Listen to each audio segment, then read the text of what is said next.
welcome to Eye on Horror, the official podcast of iHorror.com. This is episode 65, otherwise known as season 4, episode 8. And I am your host, James J. Edwards. And with me, as always, is your other host, Jacob Davison. How you doing, Jacob? Doing great. I'm fully vaxxed and getting ready to see my first movie in theaters in over a year. Yes, I'm fully vaxxed as well.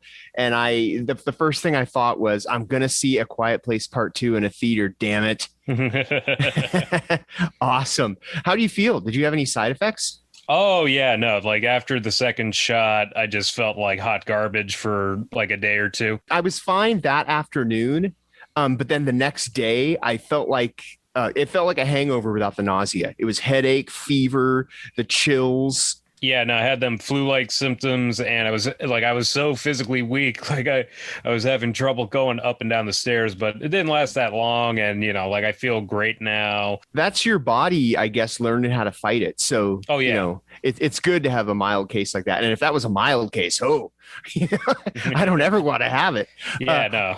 Also with us yet again is your other host, John Correa. How you doing, Correa? Doing well. I'm also fully vaxxed at this point. Nice. Woo! Well, you did the one and done. Yeah. Johnson & Johnson. We have the three of us. I did Pfizer, Jacob did Moderna, and Correa did Johnson & Johnson. So if you have any questions about any of the American vax options, we're your guys. We can answer. We got all three bases covered. It was funny, too, because my partner, Lindsay, she got her one and done the day prior. So I got to get a preview of what was to come because she felt like crap that whole first day, like the rest of the day into it. So I was like, oh, man, this is going to suck. I get my shot the rest of the day. I'm just like, I'll admit, I was being a dick and I was running around the house working out and stuff, being like, I feel great. This shot didn't do anything to me. Next morning, down. I was down for the count. Everything was sore. I felt like shit. I was like, ugh. She still felt like crap. And at that point, it was like day 3 for her. But by like the evening, I was fine. So I feel like a prick because I was kind of rubbing in her face how it didn't hit me as hard. It passed for me by about 6 p.m. the next day, but it hit me hard. I was like, oh, this is crap. But hey, now I know that my body can fight it. Yeah.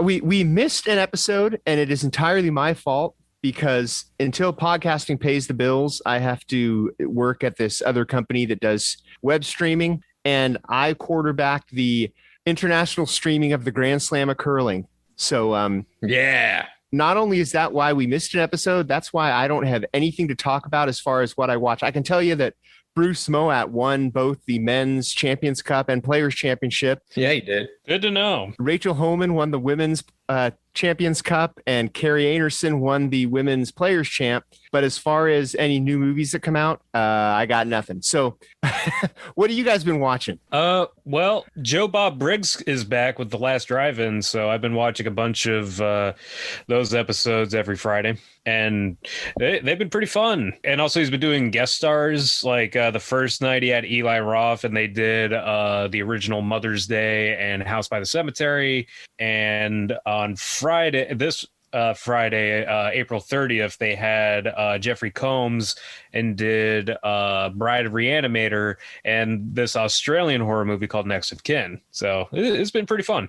Next of Kin is so good. Yeah, I'd never seen it before, but it was pretty unsettling. Like there was some pretty good scares in there. Is Ship to Shore doing the Next of Kin soundtrack? I feel like I saw a targeted ad. If they do, that's a day one buy for me. Oh yeah, because it's the dude from Tangerine Dream. Yes, yeah. It's the guy from Tangerine. So, yeah, I think it is Next of Kin. I remember seeing that because I actually went and did a little shopping on Ship to Shore yesterday, and it just popped up, and it wasn't there the day before. So I think that Ship to Shore is doing it. It's pricey. It's like $40. Worth it. Wow. It's a great soundtrack. Yeah. I mean, that is an exceptional soundtrack. Yeah. Did you guys see In the Earth yet? Ben Wheatley? Yes. Film? I saw it at the drive-in. Same. Oh, it's that's definitely one movie. I always recommend going in as blind as possible with movies, but with this one, I knew nothing about it except it was Ben Wheatley and it was shot and kind of takes place during a pandemic. And that's all you should know going into it. It's absolutely phenomenal. What'd you think, Jacob? I loved it. I like to equate it to this movie is to director Ben Whatley what Phenomena was to Dario Argento, because this feels like an encapsulation of all his work, as it has all his kind of styles and tones in one movie. You got like the folk horror stuff, you got the pitch black comedy stuff, you got like the surrealism and trippiness. So and I mean this in the best way. It does kind of feel like it's got elements of like Sightseers and Field in England and Kill List all kind of wrapped up together, but it's really well done. And it's very interesting because he shot it during the pandemic and it kind of fits into the plot. Yeah, it's a big part of the plot, especially in the beginning. Oh, yeah. And they shot it like not early, but like mid, like over the summer, last summer, I think. So yeah, it's incredible. Not only were they able to do that safely, but like actually make like a really, really good movie with it too. Oh, yeah. So, because like we've seen a bunch of movies come out that were shot over the pandemic, and let's be honest, a lot of them were not good. It's like not worth risking. I want to ask you guys that. Do you think the stuff that comes out over the pandemic, and I'm not talking about stuff that they just risk shooting, but like things like Host, where the pandemic actually plays a major plot point, or the TV show This Is Us is leaning hard into the pandemic, so much so that, they talk about temperature checks and they wear masks everywhere they go, and they're talking about vaccination stuff.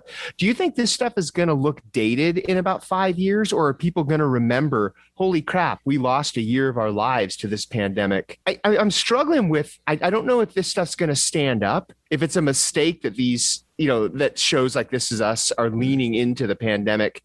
And I know they're trying to be responsible. They're trying to say, hey, it's cool to wear a mask in public. Well, I mean, it depends. Like, there's I've definitely seen some stuff like the Blacklist doing that really crappy animation for their last like episode or so. That already hasn't aged well at all. They couldn't finish their season, so they hired like a storyboarding company to do the animation for their last episode. It did not look good. I don't think stuff like that's going to age well, but I mean, there's some shows like there was this drag show on HBO Max that I got really into, and they couldn't finish their season because they were filming it when the pandemic hit. So they ended up doing like a retrospective on the lives of the hosts and stuff. And it was a very emotional and very well done episode. And it came out like early pandemic. So it hit really hard because here they are talking about how this, finding this community saved their lives. And now no one has that community because it's mid-pandemic. So I think stuff like that is going to age well, as long as it's good and the message is still there. I think anything can be timeless. I think anything that as the things that don't age well is pop culture references. Shrek is not going to be, and the Shrek sequels especially, they're not going to be as timeless as a Pixar movie because it dates itself very hard, True. I think that the media that's being produced right now, it's going to be a time capsule of this pandemic, for better and worse. So, you're going to look back on it, and, if you're going to look back on a movie like Host, and you're going to remember, you're going to say, oh, yeah, that did happen. And Host is an amazing movie. I love that. Yeah, I think it just stands on its own. Yeah, well, yeah, that's true, because it's not like a huge crutch they use. I mean, it's like, yeah, this is why they have to do this seance over Zoom, but it's not, it's not gimmicky. It doesn't feel good. Yeah. It's organic. And same with in the Earth, because a lot of the stuff where they function within the pandemic works well for the plot, and it's pretty realistic because it's a lot of the procedures that we were doing, at that time. So it is a time capsule, but it works really well with the story. So I think it'll function on both levels. Yeah, no, that makes sense to me. Cool. What else you guys been seeing? Did you guys see the new Mortal Kombat? Not yet, although I'm actually going to see it in IMAX today. Ooh, in IMAX. I'm fully vaxxed, and I even renewed my A-list, so I'm going to go up to the Universal AMC and see it in laser IMAX and experience a theatrical experience for the first time in over a year. You're going to double mask though, right? Oh yeah, no. I'm going to be fully masked. I'm going to be very careful. Yep, double masked. 2K95s. As far as I'm concerned, I'm still going to wear a mask wherever I go to because it's for other people's peace of mind. Yeah. It's like, I can carry around my card that says I'm vaxxed all I want, but I'm not going to be that dick. I'm going to be like, hey, if it's going to make everyone else in the theater more confident that I have a mask on, I'll wear a mask. I'm not that asshole. Oh yeah, no. I was totally planning on wearing a double mask. Like my technique is KN95 mask and then my Jason Voorhees mask. There you go. because it's all about style. Yeah, it's more of a fashion choice than a practical one at that point. If there's one good thing to come out of this pandemic, it's that I can just go around wearing a Jason Voorhees mask in public. You're just getting your money's worth out of that fucking mask, man. Oh yeah, it's the biggest and loudest thing. I remember when you first bought it, I was like, man, is he gonna get much use out of that? Because this thing might only last like a couple of months and it's just going to sit on his wall or something. But here we are, we're over a year later and you're getting your fucking money's worth out. Oh yeah. You're assuming he's going to stop wearing it when this thing's over. He's going to keep wearing that thing. It's my God-given right to wear a Jason Voorhees mask for the public health. And not only that, but you also wear your Giallo black leather gloves too. Like at least the times when I've come over to drop off stuff, you come out wearing both, and it's just like, are you like an amalgamation of horror? Well, I mean, I did that more at the beginning because I remember everybody was more like, oh, you should wear gloves too, but I guess it's not as big a deal now, so I don't really wear them as much. But I did wear the gloves for a while, but I was using what I had handy. I was doing what I could. I saw you also finally got an autograph too, right? Oh yeah. Well, actually, that was I had bought that initially, is if you paid extra, Tom Savini autographed the mask. So I got one that's not autographed, and I got one that is autographed. Oh, you got a second one that's autographed? Yeah. Oh. Awesome. Yeah, because I remember you paid for the autograph, and when it came in, it didn't have it. So you got two now. All right. So yeah, no, I got two masks. All right, one for everyday use, and one for special occasions, I guess. Exactly. Right? We're going to the MoMA this weekend. Make sure you wear your autographed Jason Voorhees mask. Oh yes, of course. But yeah, no, I'm excited to see Mortal Kombat, and I'm especially excited to be able to see it in IMAX. Although I do regret missing Godzilla vs. Kong in IMAX, but the drive-in experience for that was still pretty awesome. So, I'm not too disappointed. Just seeing it on the big screen was worth it. Even yeah. I know we sometimes say even at the drive-in, the drive-in's still good quality stuff. As long as you have decent speakers in your car, it's still a great experience. Have you guys heard of Russian Raid? I have not. No.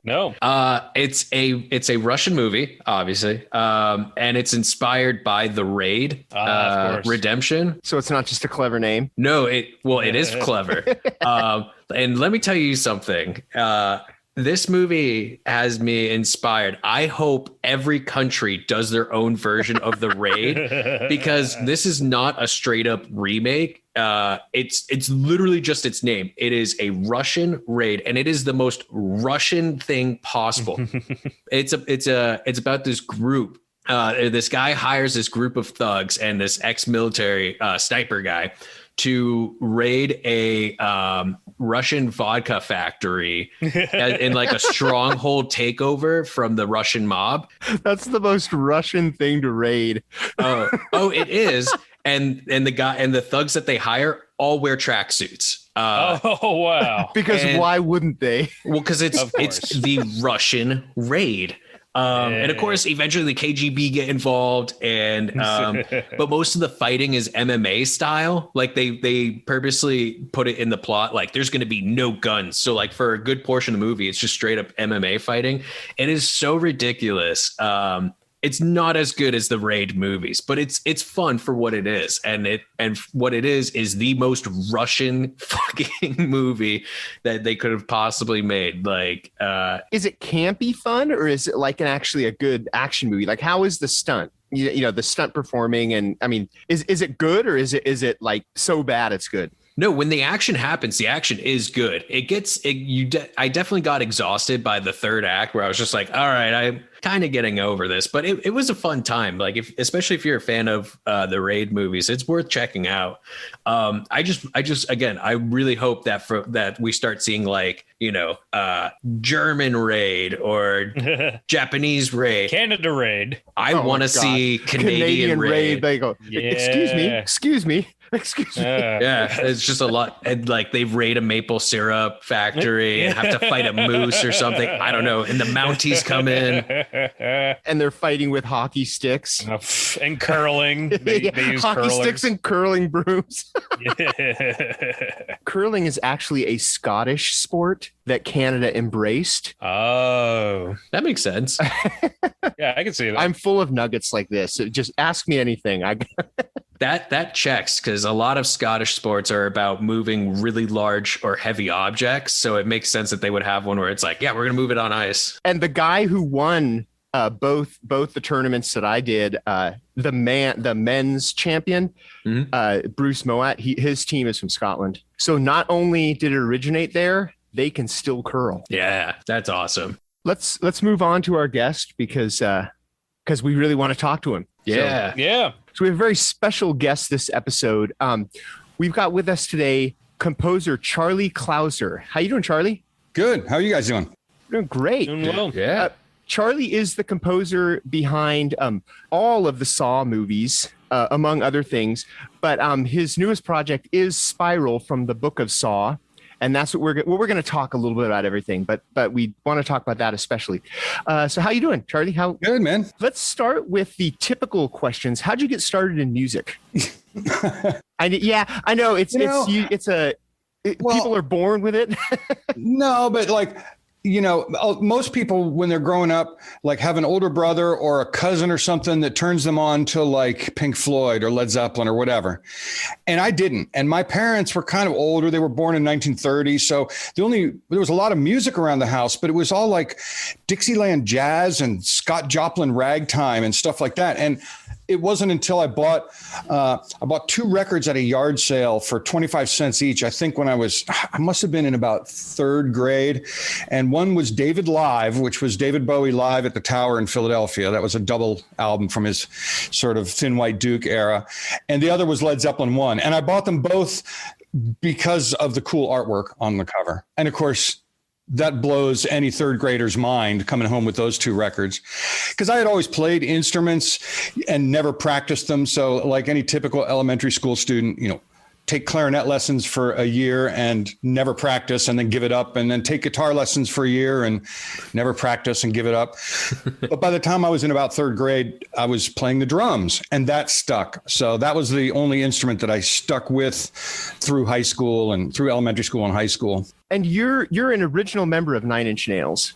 Well, quasi-original. I joined in 94, which was kind of in the middle of the touring cycle on the back of the Downward Spiral album. Okay. So James Woolley was one of the original keyboard players, and about halfway through that tour, he was just over it. And so and I had been on the road with Nine Inch Nails, kind of doing studio stuff and operating and manhandling the hotel room studio rigs that we would set up whenever we could. And then eventually, Trent was like, okay, you're up. And I had never actually played, even though I was a synthesizer jockey and computer geek and drum machine fiend and all that, I had never actually played keyboards in front of people before. Until my first gig with Nine Inch Nails, which was, I think, New Year's Eve, 94, I think. And 22,000 people, something like that. Wow. Did you do the tour that Nine Inch Nails did with Marilyn Manson opening and the Jim Rose Circus Sideshow? That was the one. Yeah. Okay. That was your first tour. I saw that tour, and then I saw one before that with Typo Negative opening. But okay. So one thing about Nine Inch Nails that always blew me away, and you might be able to shed some light on this. At the end of their shows, there's no equipment left intact on stage. Complete carnage everywhere. Did you have techs, or maybe it was you before you started playing in the band? Did you have techs that had to repair all that stuff, or did you just go buy new stuff? Well, we had an army of techs, and each band member had their own dedicated tech. And of course, there was a crew there was a stage manager and a stage carpenter and so on. So they could do things in a pinch, like build a little stand so that when Robin Fink kicked his guitar cabinet and it fell over backwards, it wouldn't fall on the jack and break off the jack. So they would, the stage carpenter could build a little trestle that it would fall back and hit on. But we did have an army of techs, and we used all the keyboards on stage, even though we break 2 or 3 a night. They were all the original brown metal Yamaha DX7 synth from the 80s, which is a cheesy and corny sounding thing. And we all secretly felt we were doing a duty to society by taking as many of them out of commission as possible. But that wasn't the reason we used them. They were everywhere. You could find them in any pawn shop for $300, and there would always be one at the local music store. And they were made of metal, so they could really take a beating. Parts were available. So if you needed one key, because the key had snapped off, you could get them. And they could be waterproofed fairly easily. You could open them up, wrap things in saran wrap, put silicone caulk in there and close it up, because Trent would come around with his water bottle and squirt your keyboard and try to disable it or cause some catastrophic electrical malfunction.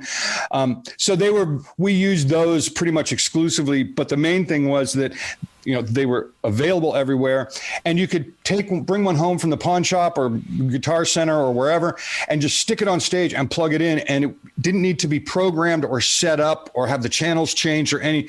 So they were ready to go right out of the box. So it was a combination of repairs and just buying a new one. They were just ubiquitous. We would carry we had these big trunks that held 6 each. So we'd try to carry 12 at any given time. Because those shows were, it was like a catharsis. But and you guys wouldn't just snap a jack off. The keys would be strewn about the stage. They would be destroyed, drums kicked over. Well, and it was cool the way that Trent laid out the set, where we'd play sort of the first half of the set and things would get more and more insane.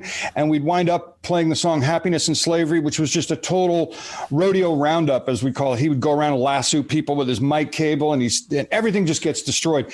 And the drum kit gets flipped off the riser and keyboards are flying. And then that movie screen would come down for the 3-song quiet section in the middle, and that would allow all the stagehands to basically rebuild the entire setup behind the curtain. I remember the mic cable lassoing, because I was wondering if the guitar player would ever get pissed, because Trent would run around him and then pull, and he would fall. It would trip him. Yeah.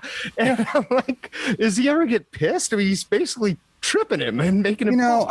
At that point, you're so caught up in the moment. You're like, that was what really attracted me to their, joining the live bands. I wanted it to be maximum violence and chaos and fist fights between band members and just utterly out of hand, out of control. And some of our favorite gigs were when we'd play smaller venues where there wasn't room for that security barrier where, they have a metal barricade and then like a gap where there's a bunch of yellow shirt guys standing. But when you play in a smaller venue, there's not room for that.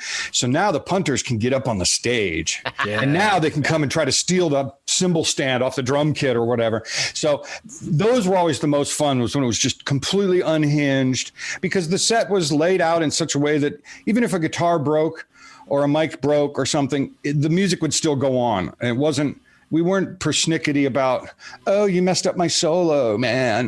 There was none of that attitude. It was really all about the cathartic, violent mayhem.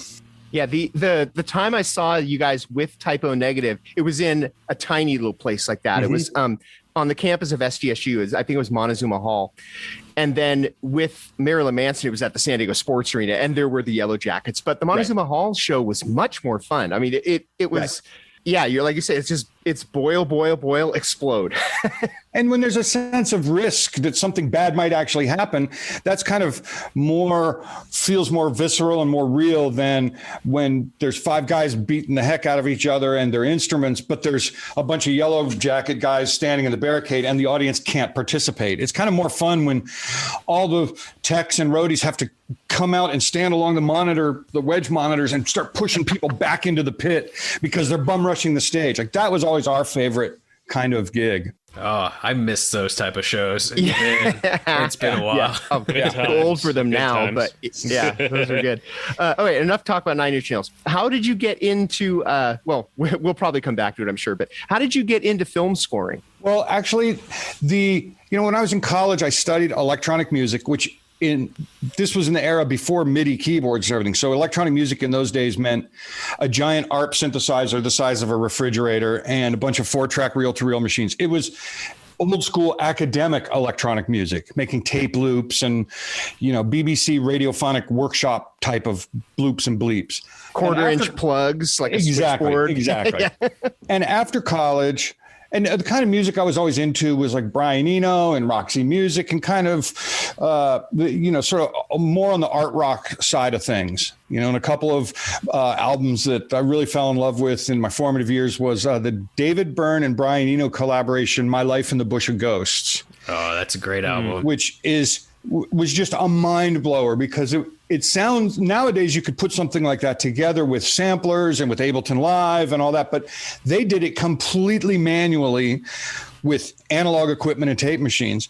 And there was another David Byrne album that also collaborated with him on. There was Byrne's score to the Twyla Tharp dance recital called The Catherine Wheel, which was another great album with all kinds of wacky sound design and instrumental tracks, and all the heavy hitters of the art rock era were involved, like Adrian Belew and people from the Talking Heads kind of extended universe. When I moved to New York after college, this would have been 85, right after MIDI and computers started to come on the scene. Of course, it was absolutely crude. We're talking like Commodore 64 computers and like the old original Macintosh. Remember the little one with the little screen like this? Yeah. Yep.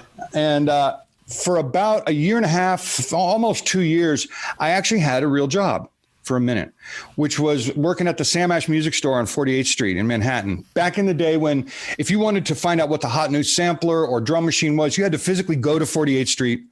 All the music stores were right there on this one half of a block area, and you had to go there to, you couldn't just look it up on the internet. And I kind of became sort of the computer and sequencer guru at the store, where there'd be, a line of people waiting for me to show up half an hour late to work every day.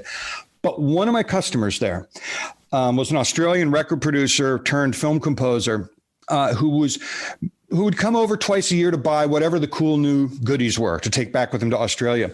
And in about sometime in 86, he hired me off the floor at the store to be the third man in his 3-man operation, scoring the final season of the CBS TV series, The Equalizer, which now is like they have movies and they've rebooted the series and everything. But that series, the old version of that series, had been scored by Stuart Copeland from The Police. And I guess he had to leave the show to go do a police tour or something. So this Australian guy took over and hired me to do like the sound design and program all the sounds for the synths and kind of be the hands on the rig. And so that was great because I got to see how the sausage gets made, is the cliche phrase, and to see what was involved in the workflow and the terminology and just how does one do it. And of course, that's a path that a lot of composers take, is they'll be an assistant or an apprentice or an intern or whatever to an established composer, so they can see how it goes without it being their name on the line, and this all happened before I got involved in making records and doing, White Zombie and Nine Inch Nails and all that kind of stuff, which was a 15-year detour.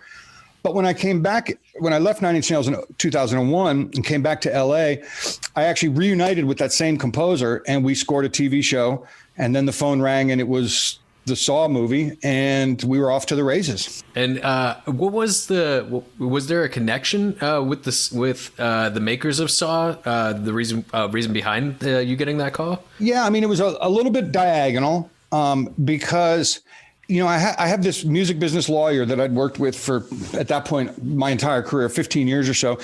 Up till that point, most of what he had done would be like to organize the contracts for a White Zombie remix or something like that.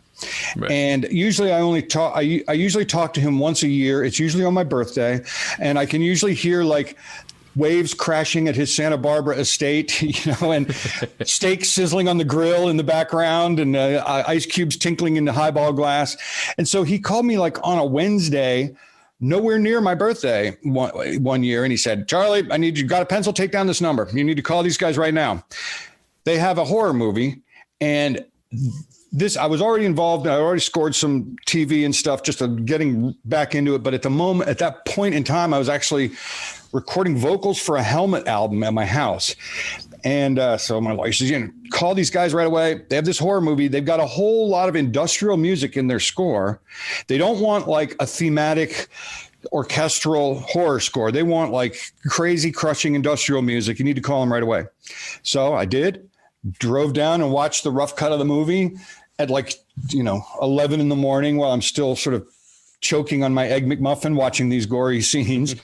And it was on, and they were like, okay, we need to do this right away.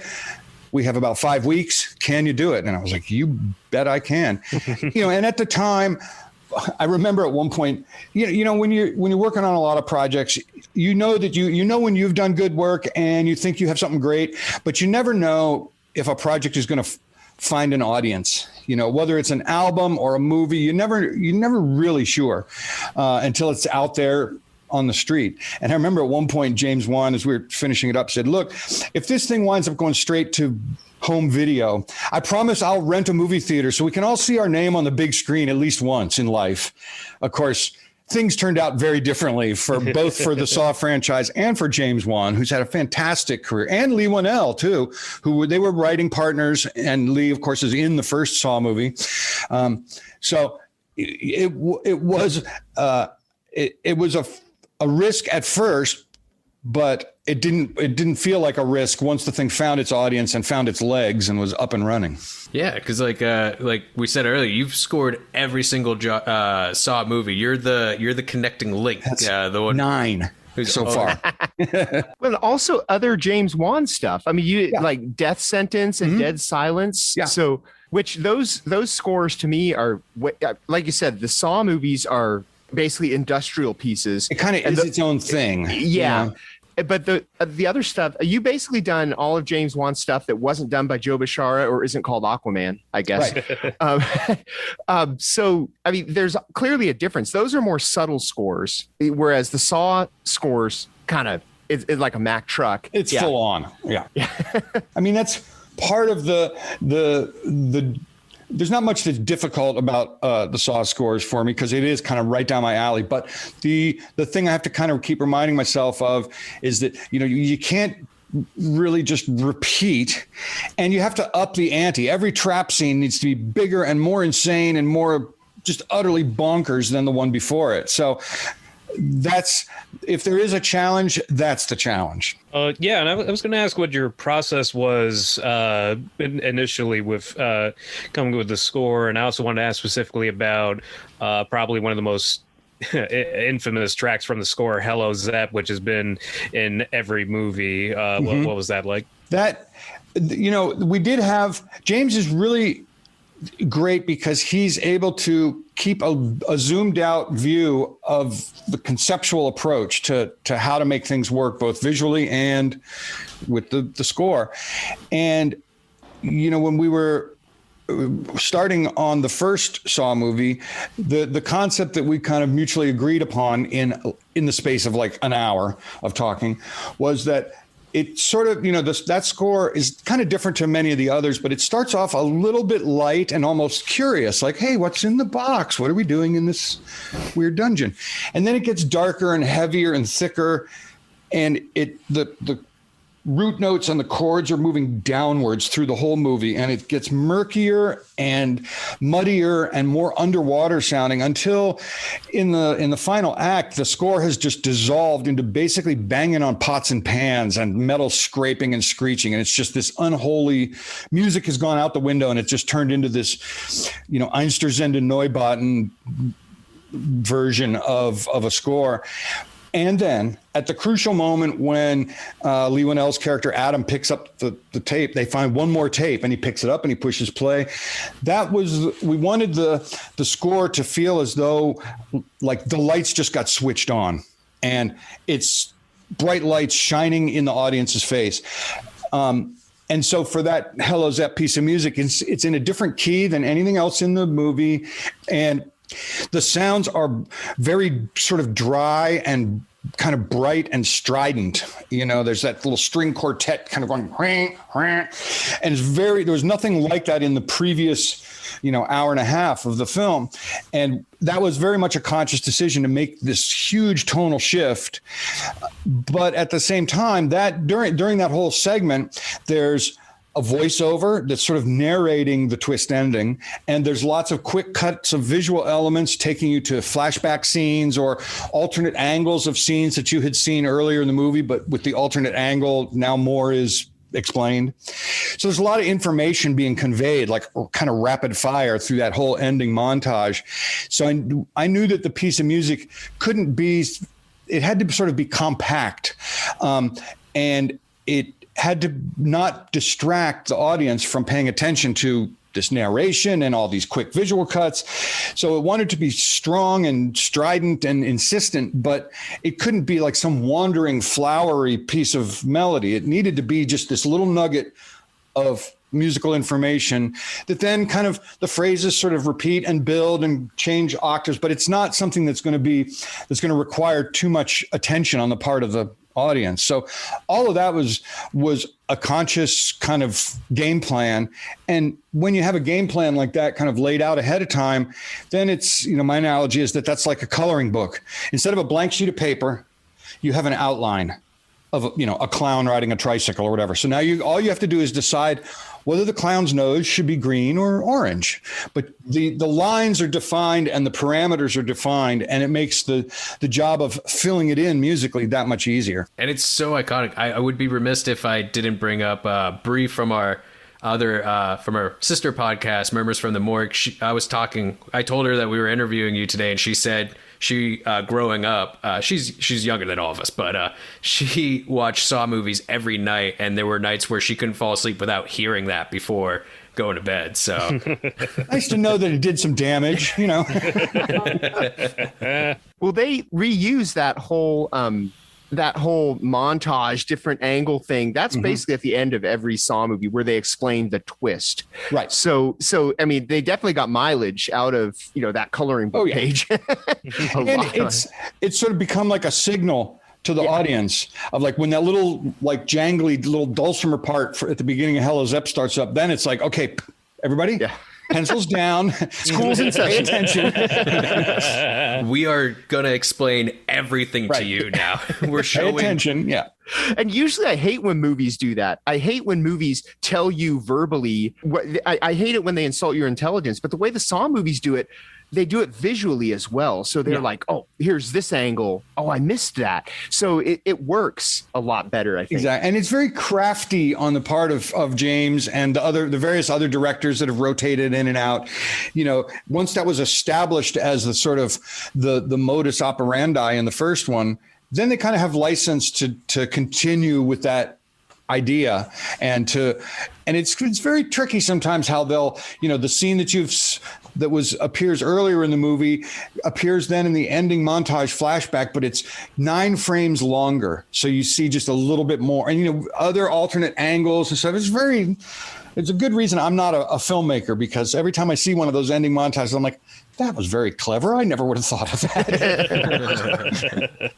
Now, you have Spiral Book of Saw coming out, which is from the moment it was announced, it's supposed to be very different because I actually marathoned all the Saw movies, and the sequels are very similar. They stick to the formula. Like everyone does their own take with it, and they do different stuff. But there's a formula, and everything about Spiral is sounding like it's breaking that formula, and it still has like the key elements and everything, but it's doing stuff different. How was your approach with that changed? Well, I thought it was really. I mean, first of all, it was amazing to hear that. To get the call from the producers, and they go, you're not going to believe this, but Chris Rock came to us with a whole concept for how to re-envision the franchise, to take it kind of down a side street a little bit. And he's going to be massively involved. Oh, and by the way, Sam Jackson's in it as well. And I was like, first of all, I'm on board for a Saw movie anyway, no matter what. But when I heard that, I was like, you've got to be kidding me. This is fantastic. And what they've been able to do is, unlike most Saw movies, because like the first one was its own little weird thing. Then the second one was another kind of weird little detour. And then sort of 3 through X became kind of they got more into the traps and like the sense of desperation of this year's batch of victims. And this time around with Spiral, unlike many of the other Saw movies, there's scenes that actually take place outdoors. And some of them are even in daylight, which like is not the Saw mode. It's always dark and underground in some rusty, dank bathroom or something. And it really centers around, Chris Rock's character and Sam Jackson's character. It is not sort of divorced from the Saw reality. Some of a lot of what the audience looks for in a Saw movie is definitely there. But it's a different kind of flavor of both visually and just the pacing of the thing. And, it's not Chris Rock's performance in this thing is very much not Eddie Murphy in 48 Hours or Beverly Hills Cop. It's not him cracking wise as everybody else is playing it straight. He's playing it dead straight. And I always love when you see an actor who you might know for one genre kind of moving completely outside of what you'd expect, whether it's Adam Sandler in like Uncut Gems. Was that was the movie where he played? Yeah. Or I remember this scene in that Woody Allen movie with Cate Blanchett, where Andrew Dice Clay had a really small role as like the ex-husband of one of the actors. And it was, I love seeing actors move outside what you predict that they're going to do next. And in this, it's great to see Chris like at the end of his rope. His character definitely gets to the end of his rope in this film. But because so much of it takes place not in some dungeon somewhere, that meant that it needed a kind of a different approach to the soundscape of the score. And, a lot of times when I'm picking the sounds I'm going to use or picking the chords that the strings are going to play or whatever it might be, a lot of my internal sort of reasoning is this sounds like daytime or nighttime, or this sounds like indoors versus outdoors. And, so many of the sounds that have become a part of the Saw like sonic palette sound like it's dark and you're underground and everything's murky and reverby. And so a lot of those kind of things just wouldn't feel right in a different setting. So there was a lot of course, as the movie draws to a close, things take a familiar turn to some degree sonically. And yes, we do hear some of our favorite Saw hits, but the whole front chunk of the movie all the way up until the final act is very much different to the texture and just the approach musically. So there's sounds that are percussive and bright and sharp and perky, if for lack of a better word, that would never fly in any of the other sequels. So it was refreshing to keep things in the dark and evil and heavy mode, but not have it be a rinse and repeat of so much of the previous scores. Do you have a songwriter's credit on the 21 Savage song that's coming right? I would hope so. Yeah. Absolutely. And, that it's really cool this kind of got derailed a little bit by COVID, but when the movie was originally supposed to come out basically a year ago. And of course, lockdown, the world went into lockdown something like 4 or 5 weeks before the original release date.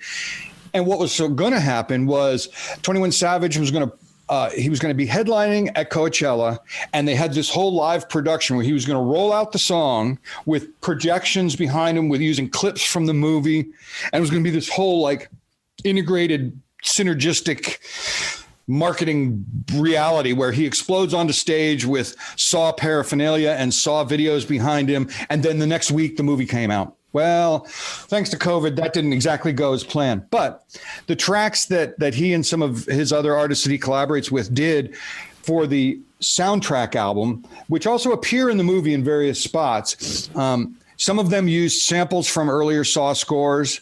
21 Savage's track does sample the Hello Zepp theme and kind of flips it. You know, he takes a little chunk of it and then like tweaks it. And so it was super cool to, because I know that there have been like, you know, if you get on YouTube, you type in Hello Zepp Trap Remix. There's, you know, a playlist of dozens of illegal, unsanctioned versions. But it was cool to see, and the producers were super on board with this. They were like, hell yeah. So it's very cool to see that material like find a new life out there in the world. Do you, when you see all of those unauthorized remixes, does that piss you off, or are you flattered? Do you think it's, you know, it's, hey, go ahead, do what you want with it? You know, on the one hand, it's like, what are you gonna do? You can play whack-a-mole. You can play whack-a-mole all day long with the YouTube copyright strike thing, but it would piss me off more if, because these scores are technically a work for hire that the master is, well, it's co-owned. I do have a good deal with them, but I am not the sole controller of those mechanical copyrights. So I actually cannot issue copyright strikes on those. That's up to Lionsgate Films and Twisted Pictures. And maybe they have a whole floor of an office building somewhere of guys hammering away, issuing copyright strikes. But again, it's like playing whack-a-mole. You can never shut that stuff down. I mean, it's like, and I'm gratified to find that people want to do that stuff. It's better than having them ignore it. And it's not like it's, you know, it's not like I'm going to miss my cell phone payment because somebody illegally remixed it, you know? So God bless them. More power to them. Enjoy, everyone. And it's like when, you know, this is part of why I was so wholeheartedly transitioned away from making records into scoring, because, you know, right around 99, 2000, 2001, my last couple years with Nine Inch Nails, that was right when, I mean, of course, this was before iTunes, before iPods, if you can imagine, prehistoric, but Napster and LimeWire did exist. And you remember back then, Lars Ulrich from Metallica got all kinds of hassle because he was coming out against Napster. And all the fans are like, come on, you zillionaire with your art collection and your supercar collection. How dare you? I'm working Hot Topic, man. I can't afford to buy your new album. Like, how dare you tell us we can't download this stuff? And then somebody showed me exactly how Napster and LimeWire worked. And I was like, that's it. It's a wrap. It's over. Because if I've been broke like a joke, and I definitely would have been on Napster back in college if it had existed. So I kind of, you know, I realized that the whole economy that I came up in the music business, where you spend 2 years making an album and untold millions of dollars of the record company's money making these records, I knew that economy, it would still exist for bands like Metallica, U2, Foo Fighters, you know, bands at the triple A list. But there's going to be this weird hollowing out in the middle, because a lot of the records I made weren't like, you know, they didn't set the world on fire. Bands like Helmet, which is an awesome indie metal band. They have a solid audience and they're still going, and they're actually going to be touring with Ministry and Front 242 this fall. Oh, nice. But a lot of those bands, because they weren't, you know, U2 or Metallica, they relied heavily on record company financial support to make the kind of records that we made back in the day, when you had to, you know, lock out a studio for 2 months in order to get your drums tracked. So I knew there was going to be some teething pains in the record industry that I knew and loved. And at the time, the scoring side of things was still relatively a safer bet, because people hadn't quite figured out yet how to BitTorrent the latest season of Game of Thrones or whatever. So it was, although they have caught up to that as well. Yeah, the industry has definitely changed. And I think that artists are relying less on record sales and more on tours and merch sales, which COVID took that away from them. Right. Yeah. You know, and that's why they're all struggling now. If there's a silver lining to Spiral's release date getting pushed for a year, it's because there was a Shudder original called Spiral that came out about this time of year. Are you familiar with that movie? No. Oh yeah, it's just called It's about a same-sex couple that moves to this little redneck town and they get terrorized. It's a Shudder original. So because there's a year's space between those, you guys won't. I mean, not that anybody's going to confuse a Saw movie with this, but same title, Spiral. I'm surprised at the quality of some of the horror stuff that I'm finding on alternative outlets that are, on Netflix, the Amazon, Hulu, et cetera, like that. And my wife's watching this one series called Black Spot, which I believe is a French production that's on Netflix. And it's almost like a Twin Peaks, Wayward Pines kind of weird little mountain town where strange shit happens in the woods kind of thing. And like the quality, it's a little weird because it's originally done in French and then dubbed in English, which is, a little lopsided, but the quality of the writing and it's like that show Black Mirror, which was such a hit.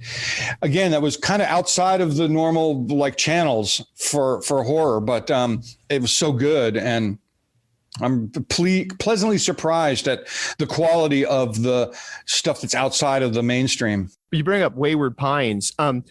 Tell us about some of the other things you've done in your career besides Saw movies. Like Wayward Pines was one of your themes, correct? Yeah, and that was an odd little show. And when I signed on to do it, basically it was on the strength of, they said, hey, it's Matt Dillon, Juliette Lewis, Terrence Howard, Melissa Leo, Toby Jones. I was like, I'm on. You stop right there. I'm on board, because those are my favorite kind of actors. They're maybe not the triple A list people, but they have a real interesting character. I mean, Terrence Howard's fantastic. That dude's just riveting when he's on the screen. And Matt Dillon and Juliette Lewis. I love all of those actors. So I was 100% on board. And the first episode is sort of, this might be a Twin Peaks type of show where it's like this weird little town in the mountains and everybody's in on something, but you're not quite sure what. And of course, it turns out the storyline across 2 seasons involves hibernation pods and traveling 4,000 years into the future. And I mean, it's this whole, the mutation of humanity into mutant creatures. None of that is apparent in the first couple of episodes. So again, it was a cool way that they sort of lured you in with this seductive little environment that they built. And then they flip that on you with a brutal twist in the storyline. So, but it was a fun project because the first few episodes, the score is just sort of very small little sounds. There's no epic war drums. There's no, World War Z zombies climbing the wall kind of music. It's all like little guitar feedback sounds and just weird little brain fart music, as I call it, because Matt Dillon has a head injury and you're not sure if what he's seeing is real or not. Then, of course, later, we roll out the big guns and the epic war drums and the hordes of zombies climbing the wall and the whole thing. But it was it was fun to do something that didn't have a twist like a Saw movie, but it had a sort of a red herring. It lured you down one path and then said, oh, by the way, did we mention? What about American Horror Story? Yeah, that's very industrial. Oh yeah, that's an iconic theme. And that, it's such a weird and circular path that resulted in that theme. And you remember the movie Seven, which everybody must remember that movie. One of my What's favorite. in the box? Exactly. But the opening titles to that had a piece of Nine Inch Nails music that was a remix of the song Closer, done by Peter Christopherson of Coil. And it bears no resemblance to the original song. It's basically like some snippets of Trent's vocal manipulated and then a track that Peter Christopherson did. But it's this really atmospheric and dark, grinding sounding soundscape. And that was used in the main titles for Seven. So 20 years, and when that movie came out, there was a young guy named Cesar Davila Irizarry, who's my writing partner on the American Horror Story theme. He came home from the theater after seeing that movie and hearing that Nine Inch Nails remix in the opening credits. And he sat down behind his probably a beige Dell Pentium computer, like with the gooseneck mic that you used to get for free, and his copy of Cool Edit Pro, which was like a 4-track audio editor. And he created this weird little piece of music. He made some samples by taking a handful of coat hangers and dropping them on the tile floor in a bathroom and then time stretching it by like 1,000% to turn it into those chainsaw kind of textures that are in that piece of music. Those, and so he had a great time making this little piece of music, and then put it on his shelf. And 20 years go by, and when Ryan Murphy is getting together to do the first season of American Horror Story, his instructions to the picture editing crew and to the second unit were, I want it to feel like the main titles from 7, where it has this dark kind of, there's scratchy writing and there's, weird pictures lit by candlelight and so forth. And I want the soundscape to be like that as well. One of the picture editors was friends with Caesar. Caesar had then by that point moved into doing visual effects and working on picture editing teams. One of the picture editors on American Horror Story said, I have this piece of music that was done as a sort of reaction to the Closer remix that's in the beginning of 7. Let's use that as a temp track and we can edit our images to that. That's what they did. And of course, Ryan Murphy and everybody else involved fell in love with it, but it was just a scratchy stereo MP3. They didn't have the individual tracks. They didn't have the stems and the splits and everything. All they had was the mix. And so they came to me and they said, okay, so you were involved in Nine Inch Nails. Maybe you can, this is what we had temped in there. It sounds really cool, but we need like something, the mix is a little wonky and lopsided and we need to build out a better version. And so I took a few swings at it, 4 swings, in fact, trying to write a new piece of music from scratch that had that spirit, but didn't use any of Caesar's material.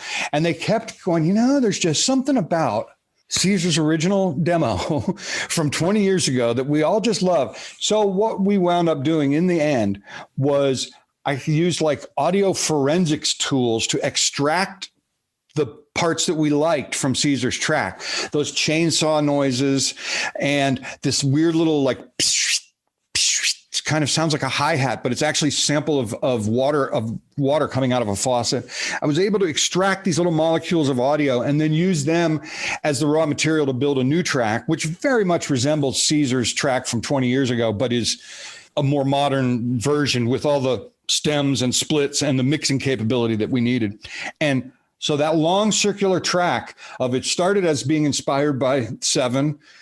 Then they got me because I had some peripheral involvement with that 20 years earlier. And it went right back around to Caesar's original track. So, and the various composers first, I believe it's Steve Levine and then later Matt Quayle, who have scored the show. Each year they kind of do they flip the version of the theme. They'll take my original stems and add some new elements, keep the foundation of the thing, but add a new kind of layer on top that reflects what this season's theme of the show will be. Like for the carnival episode, the carnival season, they had like this weird sort of calliope steampunk kind of circus organ thing that they overdub. So it's proved to be a very versatile chassis upon which they can build each year. And on some of your other projects, I was interested in asking about how you became involved in and how you worked on the soundtrack for The Collection. Ooh. That was, Marcus Dunstan was one of the writers in the Saw franchise, and he and I have done a few collaborations together. One was The Collection, and one was this little movie that he had, a script he had under his pillow since high school or whatever, called The Neighbor, which he was like, can you do me a solid, man? I've got it together to make this movie. It's not going to set the world on fire, but I got to do it and get it out of my system. And it turned out to be this really cool little movie about hillbilly meth dealers, and these people move in next door, and the people you think are bad are not the ones who are bad. And it starred Bill Engvall, who is, like one of the blue collar comedy guys.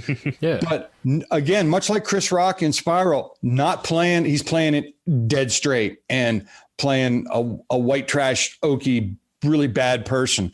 So that was a cool movie that Marcus, who had directed The Collection and The Collector, that he and I collaborated on. And I liked, probably coincidentally, the first movie, Collector, was scored by Jerome Dillon, who was the drummer in Nine Inch Nails during the tour, during the second half of my tenure there.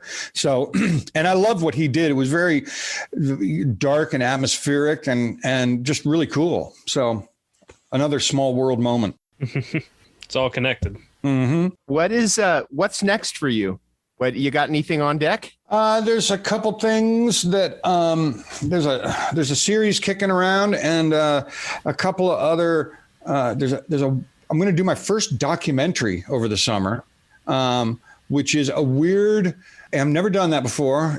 Hopefully it'll be less hair pulling than a Saw movie with 8 trap scenes, but it's a cool. It's still not set in stone yet, but the topic is a really interesting angle on social upheaval that occurred in recent decades and how a certain cultural movement influenced that and helped to resolve this weird cultural conflict. And it was an angle I'd never thought of, but as it's explained through the documentary, it's sort of like, oh, that makes complete sense. I can't believe I never thought of that angle on things. So that should be interesting and hopefully won't sap my energy too much with epic industrial beatdowns.